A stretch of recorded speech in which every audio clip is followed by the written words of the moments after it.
Welcome to the Eternal Mind, where we explore the ancient laws, modern truths, and inner codes that shape your reality.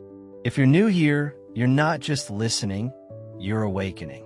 And if you've been walking this path for a while, welcome home. Today, we're going to explore one of the most profound and misunderstood truths in all of spiritual science, the principle of correspondence. You've probably heard the quote, "As above, so below. As within, so without."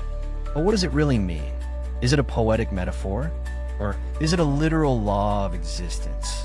In the next hour, we'll explore this principle through ancient wisdom, cutting-edge science, and transformative application. Because once you understand this, you won't just see the world differently. You'll experience yourself differently. Segment 2, what the principle means. Let's begin with the essence. The principle of correspondence tells us this. Reality reflects itself in layers. The microcosm reflects the macrocosm. The inner world reflects the outer world. What you think and feel on the inside becomes what you see and experience on the outside. It's not symbolic. It's structural. Your life is a mirror. This is not philosophy. This is mechanism. The way you treat yourself is the way others begin to treat you. The way you feel about money, love, health becomes the way those things show up in your life. Reality doesn't lie. It's always showing you who you are inside, even if you're not aware of it yet. Segment 3, Ancient Origins and Hermetic Texts. This principle traces back to Hermes Trismegistus, the mystical Egyptian Greek philosopher behind the Hermetic texts. In the Kybalion, it says, "As above, so below, as below, so above. To know one is to know the other." This was not just spiritual metaphor. This was alchemical instruction. The Hermetics believed the universe was one unified field, and every layer of that field contained the pattern of the whole. The way stars form in galaxies mirrors the way electrons orbit atoms. The shape of a seashell echoes the curve of the Milky Way. The spiral of the pine cone reflects the spiral of DNA. This isn't coincidence. This is correspondence. To study one layer of existence is to understand all of them. And the most direct layer you can study is your own mind. Segment 4, Modern Science and Quantum Physics. Now, let's bridge the ancient with the modern. In quantum physics, we find the observer effect. Particles behave differently based on whether or not they're being observed. This isn't theory. It's been tested again and again.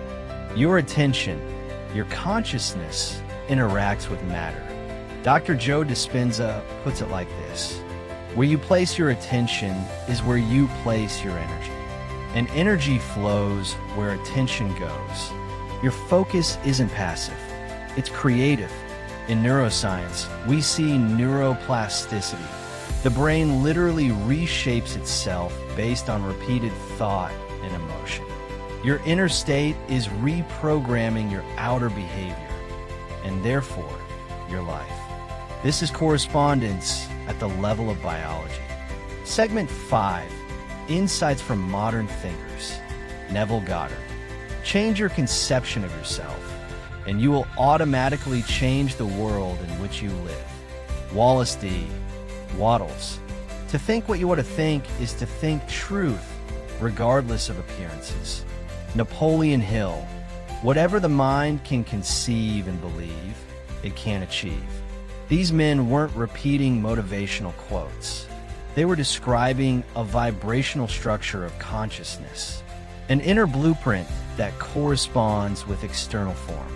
If you identify as poor, unloved, weak, the world reflects those identities back to you.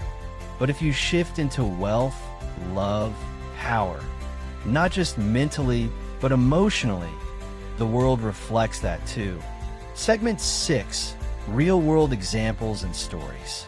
Let's go deeper. Have you ever noticed that when you're in a bad mood, people react to you differently? Doors close. Traffic gets worse. Conversations get shorter. And on days where you feel light, grateful, and open, the world seems to respond with smiles, flow, and ease. That's not coincidence. That's correspondence. Or take someone who constantly feels unworthy of love.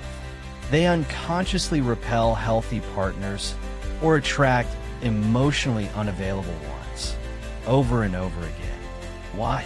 Because the external world is reflecting the dominant internal vibration. The mirror doesn't lie, but the mirror can be reprogrammed. Segment 7. Practical tools to apply the principle. 1. Self-awareness audit.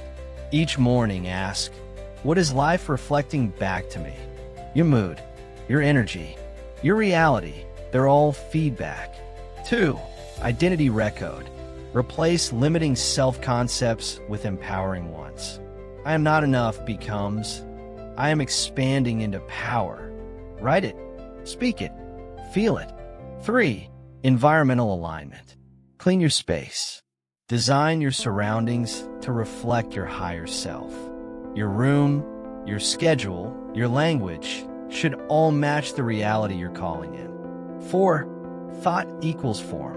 If your outer world is off, check the quality of your inner dialogue, because the universe can only give you what your mind believes is possible. Segment 8. Myths and symbolism. Here's what this principle is not. It's not instant karma. It's not punishment or reward. It's simply reflection. If you see something you don't like, don't fight the mirror. Adjust what it's reflecting. The myth of Narcissus, who fell in love with his reflection, was never about vanity. It was about being unaware that what he saw was himself. We live in that same story. We chase shadows, argue with reflections, and never look at the projector. But the moment you do, your power returns. Segment 9. Guided mental reframe. Let's do this together. Close your eyes. Take a deep breath in and let it out slowly. Feel your body settle. Feel your mind quiet. Now imagine a mirror in front of you. But instead of your face, this mirror shows your life. What do you see? Now gently ask, what part of this reflection is mine? What belief is creating this result? What can I shift inside me to align with what I desire? Now picture that reflection changing. Smile at it. Feel it becoming real. Feel it already being true now. Breathe in again. And when you're ready, come back. You just started the process of conscious alignment. Sigmund des Inspirational Outro. Your life is not random. It's reflective. What you believe, you receive. What you are, you attract. This is not mysticism.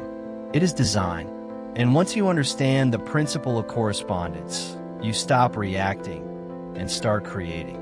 If you found truth in this message, share it with someone who's ready to remember who they are. And if you're ready for deeper insight, subscribe to the Eternal Mind. This is just the beginning. In our next episode, we'll explore the principle of vibration and why your frequency is your future. Until then, walk with awareness, speak with alignment, and remember, as within, so without.